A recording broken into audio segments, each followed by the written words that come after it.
व्यास जी ने 18वां पुराण श्रीमद् भागवत महापुराण इसकी रचना की।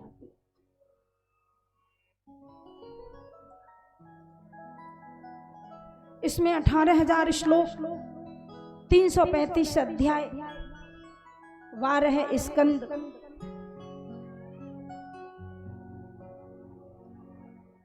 12 स्कंद, 335 अध्याय, 18,000 श्लोक वध ये भागवत संहिता को श्री व्यास भगवान ने लिखा।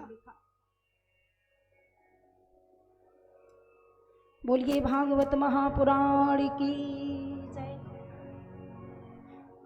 तो ऐसी ये भागवत कथा को व्यास जी ने लिखा और इस संहिता को लिखने के बाद व्यास जी ने सोचा कि मैंने लिख तो दिया लेकिन सुनाने का अधिकार मुझे नहीं है। सुनाने का अधिकारी कौन है?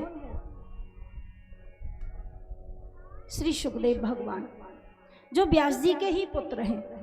लेकिन सुखदेव जी को मैं कैसे ये संहिता दूं?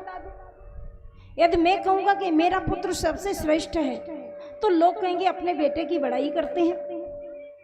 इसके लिए सुखदेव जी की परीक्षा ली गई। जनक जी के राज्य में जाकर के सुखदेव जी को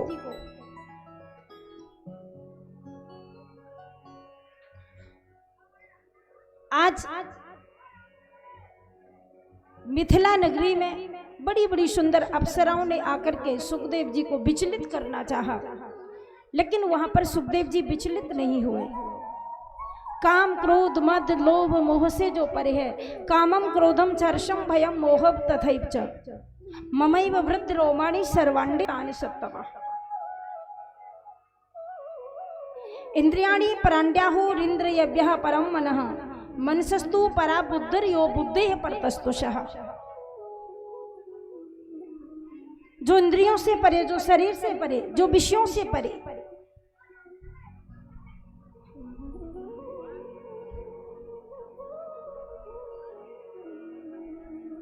जिनके अंदर विकार नाम की कोई चीज नहीं है, जो परमहंस है, ऐसे सुखदेव भगवान। आपको पता है प्रत्येक बालक माँ के गर्भ में 9 महीने रहता है। श्री सुखदेव जी महाराज अपनी माँ के गर्भ में 12 वर्ष तक रहे और 12 वर्ष के बाद जैसे ही पैदा हुए सीधे से जंगल की ओर भागे। इनके पिताजी चिल्लाते रहे, बेटा रुको, बेटा रुको, कहाँ जा रहे हो?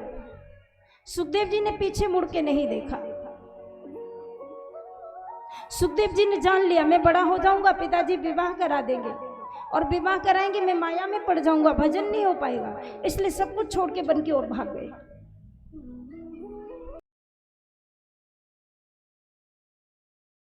अतर्वो विनेदुस्तम सर्वभूत हृदयं मुनिमानतोऽस्मि।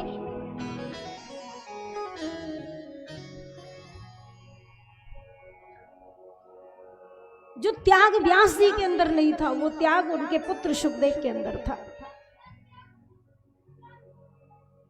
इसलिए ऐसे महान पुत्र को पाकर व्यास जी ने अपनी वो भागवत संहिता जो लिखी थी सुखदेव जी को सौंप दी।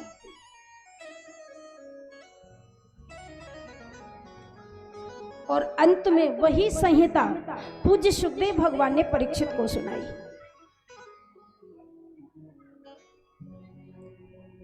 आप सभी लोग जानते हैं महाभारत में जिस समय दुर्योधन की जंगा को तोड़ दिया था भीम ने, दुर्योधन उसका बदला लेना चाहता था।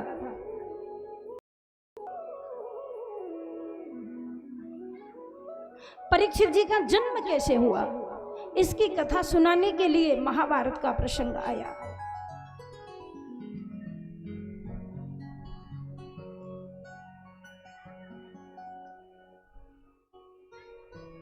निगम कल्पतरोर्गलितं फलं सुखमुखादमृत द्रव संयुतं पिबत भागवतं रसमालयं मुहुरहो रसिका भुवि भावुकः। सूत जी ने अपने गुरुदेव सुखदेव जी के चरणों में प्रणाम किया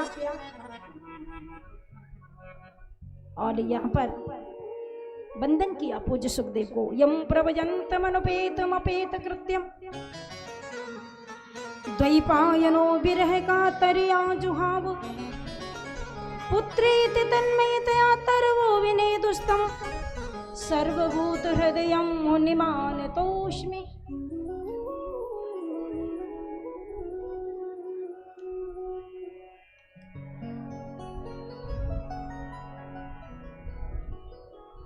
कथा सुनने वाला महान है, कथा लिखने वाला महान है, और कथा को पूछने वाला, कथा को सुनाने वाला भी महान है। इन तीनों के जन्म की कथा सुनाई गई है। व्यास जी की चर्चा हुई, सुखदेव जी की चर्चा हुई, अब परीक्षित जी की चर्चा होने जा रही है, जिन्होंने इस कथा को पूछा, प्रश्न किया।